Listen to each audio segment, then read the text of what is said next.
What's up, everybody? It's Luke James, not the singer. If you're looking to get your music reviewed, you can hit up this email that's right here. But today, I am finally going to hit you up with my thoughts and opinions on this latest album from Lil Wayne called Carter 5. Yes, after 10,000 years, it is finally free. It is time to conquer Earth. The Carter 5 has landed after being talked about for years and years, so I'm glad that we're finally at this point in life, man. Just seems like it's been so long coming. Just like a lot of rappers who've been in the game for 20 years or so, Wayne has had plenty of ups and downs. But still, I was curious to hear what this project was going to sound like because, as I said, it was a long time in the making, man. I really didn't know what we were going to get with this one. I thought it might be a mix of some outdated sounding tracks and just, all kinds of new shit that wasn't overly cohesive, just kind of a mess or more like a mixtape. And in some ways it is like that, but there are still plenty of great moments here that I'm really happy to speak on. So if you're a diehard Lil Wayne fan, I don't think you'll be disappointed here because this album does showcase all the different sounds and styles that he's dabbled in. Again, where it is so long with 23 tracks, I think if you cut some of those tracks, it'd be much better. And it is a fair point to note that this project is about as long as some of the other Carter projects. A lot of them get up over an hour, close to an hour and a half, I believe, but it's the quality of this one that goes up and down, so that's what we're going to talk about today. But I am going to open up talking about one of the things I really liked about this project, and that is the introspection that we're getting from Wayne. I really appreciate how he actually opens up about some of the things that he's been through in his life and also in his music career. So on Open Letter, he's getting real about various family issues and just the stress that he's dealt with. You can kind of understand that's what this is going to be about because it is called Open Letter. And the line that really struck me on this song is when he spit, "Sometimes I fear who in the mirror, that nigga weird, he done died so many times, but still here."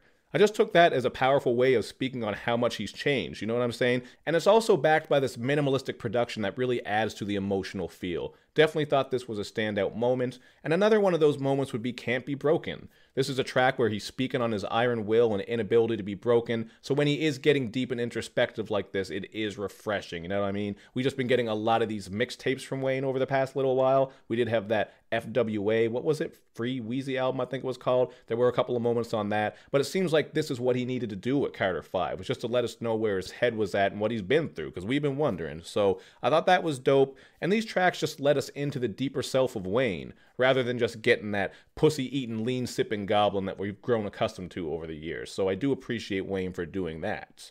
All of this is to say that Wayne shines when he's delivering this type of content, and it also helps when he is getting on beats like this. I've always preferred Wayne over top of sample-based production and soulful stuff. Another example is Took His Time, which is beautifully sampled. So those are some of the moments I really like from him. Obviously, we can't discount some of the 808 bangers he's given us in synth work, since Manny Fresh was behind much of his earlier work, and that shit was dope as well. But I'm just saying I like introspective Wayne on sampled shit. So you are getting plenty of that. I didn't touch on every song where he's going deep like that, but there is a lot of that on this record. As I shake my table here, there we go. Be still, hold still, we're gentle, we're back in business. Now, of course, as you would expect, there are some great flows all over this album, because that's something that Wayne has never really lost. Even though I haven't been a big fan of his lyrics all the time, because he does spit some word salad and boring shit, just about, always going in on pussy and the lean, all those typical things. He's always sort of done that as well, but what I'm trying to say here is that the flows are still really on point throughout here. I thought on Let It Fly, he had a great rhyme scheme, but then on Hitters, he has this bar where he says, "Nigga, I'm a ass with that semi, call me semicolon." I mean, you're going to hear some bad bars on this. Like I said, there are times where Wayne is kind of just stringing shit together for the sake of it to make his flow sound good and delivering some of these cheesy lines. But even still, he just sounds good. I'm just trying to say that there are instances where when you really take a look at what he's saying, there's not a lot to be said there. So I think that's something that might turn people off in some ways, but I'm just glad the flow is there and that charismatic delivery as well. And another thing I got to speak on is how for such a long album, this one isn't overly feature heavy. Now, I wasn't big on a lot of these features, like XXXTentacion doing his emo wailing on Don't Cry. You get the song with Nicki Minaj as well, somewhere here in my notes, but they're just singing about some post-apocalyptic love or some shit. Wasn't a fan of that poppy sort of vibe, but god damn it, the track with Kendrick, Mona Lisa, is fire. Absolutely love the haunting production on this. I think it works perfectly for the theme of this track, because they're just playing these parts of these two guys who are involved with this girl who is basically a femme fatale. There really is just some great storytelling on here. I love the way both of these MCs change their voices and just switch it up based on what's going on. Kendrick in particular, near the end, he's just playing the part of the sniveling, snot-nosed guy who's been done wrong. I thought that was hilarious. Just a very engaging and fun track. And if you do like this song, I would suggest that you check out Guest House by Fabulous and Ghostface Killah. Not really the same sound or anything, but I like the storytelling on that as well. And it reminds me of the same thing. Two guys who are caught up with this scandalous woman, basically. Although Wayne's not really caught up with this woman. I mean, he's on her side, more or less. But you go listen. You'll understand what I'm saying. Just a great story, even though I didn't make it sound that good. So, you know, fuck me. But it is a good song. That's what I'm trying to say. Another thing I appreciate about this album is how Wayne does speak on the undeniable impact he's had on the game. Whether you love him or hate him, he has been around for a long time, as I said on the intro, and he really has helped move the culture forward in a lot of ways. As much as I don't like some of the stuff that he does with all the auto-crooning, which I will speak on shortly, I still respect Lil Wayne for everything that he's done. So, on Dedicate, you're getting a sample from that 2 Chainz song. I believe it was called Dedicated or Dedication. What it was is a dedication to Lil Wayne and just everything he's done for the game and how great he is. So, that really fit in perfectly with this track, as Wayne is going in on the same idea. He spits, I started this shit, they borrowed this shit, I thought of this shit. And that is just a clear acknowledgement of how he has been carbon copied by so many MCs. You see it in a lot of rappers today with the wild hair and all the tattoos, some of the auto-crooning and the styles they're doing. Wayne really helped move that sound forward, so he knows where he's at, man. There's even a name drop from an old Obama speech on the end of this track, so that shows you how well Wayne is known and what he's done for the game. Now, you are also going to get some pretty cool early 2000s throwbacks on here. On the song called Uproar, you're getting that G-Dep special delivery beat. That was a classic song back in the day. You know, I didn't really find the bars too insane on this one, but I just liked to hear that beat, and it was a pretty cool track. And on Dope Niggaz, you're getting that same guitar sample flip from Dr. Dre's song Explosive and Erykah Badu's song Bag Lady. So that was a very interesting moment as well. You got Snoop coming in on this track, so he fits perfectly, since when you think of Dr. Dre, you think of Snoop, and when you think of Explosive, you think of that Chronic 2001 album, which had Snoop on a couple spots. So, you know, I'm not usually big on my favorite tracks from the past being reworked, but I think Wayne did them justice. It's really not even that surprising, because Wayne was around back then. He's been putting in work for so damn long that he knows how to do these tracks properly and not fuck them up. So I thought those were some pretty cool moments.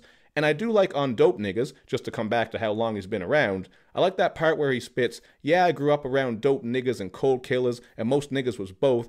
Nigga, 2 sports, niggas, I was no different from those niggas, but I was chosen, nigga. I butchered the flow. You guys know by now, whenever I read this shit, I'm butchering the flow. I'm not trying to say I'm a rapper. I'm not the singer. I'm not the damn rapper either. But I like this line because he's basically just saying that if he hadn't been given those opportunities from Cash Money, he could have been out there fucking up and doing all these negative things too. So that was a really cool acknowledgement, and I appreciate that from Wayne.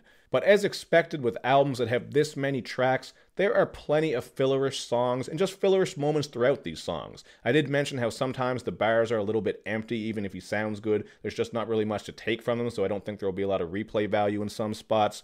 And you are getting some of those flavorless auto-croon tracks, man. I know this is a divisive thing with Wayne, so me saying this isn't hating, this is just me speaking on my taste. If you like auto-croon Wayne, by all means, you're going to love these tracks and it's not going to bother you. But for me, I could have done without What About Me, Perfect Strangers, and Mess. Didn't care for those songs at all. And Open Safe just sounded like a very outdated DJ Mustard track. I don't know what year all these tracks were made and produced and engineered and all that shit, but that sounds like a song from 2013 or so. Never been a big fan of DJ Mustard's sound, because as soon as I hear those drum kits and the sound kits that he uses all the damn time, I'm just bored, so could have done without that track as well. And then with the track Famous, this just sounded like some shit from Eminem's Revival album. You're getting a pop hook from Wayne's Daughter, one of those poppy, sort of ballady type of beats.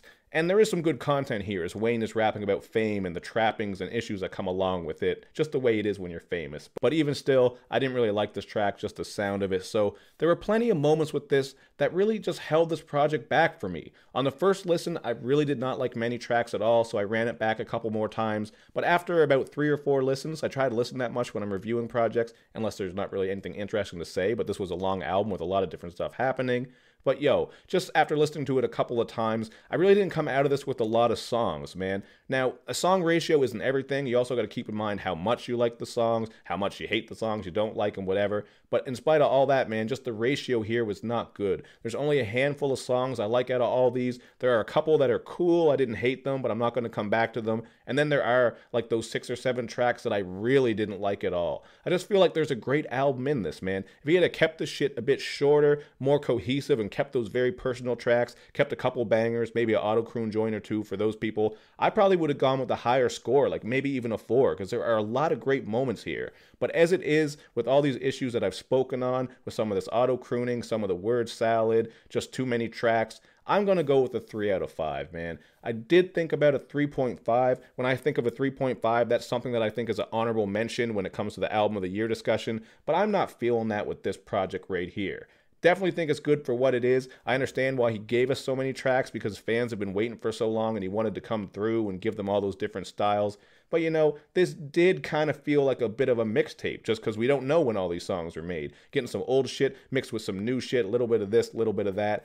I'm just starting to rant now, but basically I think it's a good album, not a great album, definitely not a trash album, man. There are some better moments on here than I thought after that first listen, but 3 out of 5 feels fair to me. Not going to keep ranting. You guys let me know in the comment section what you think, because I always like to have these discussions.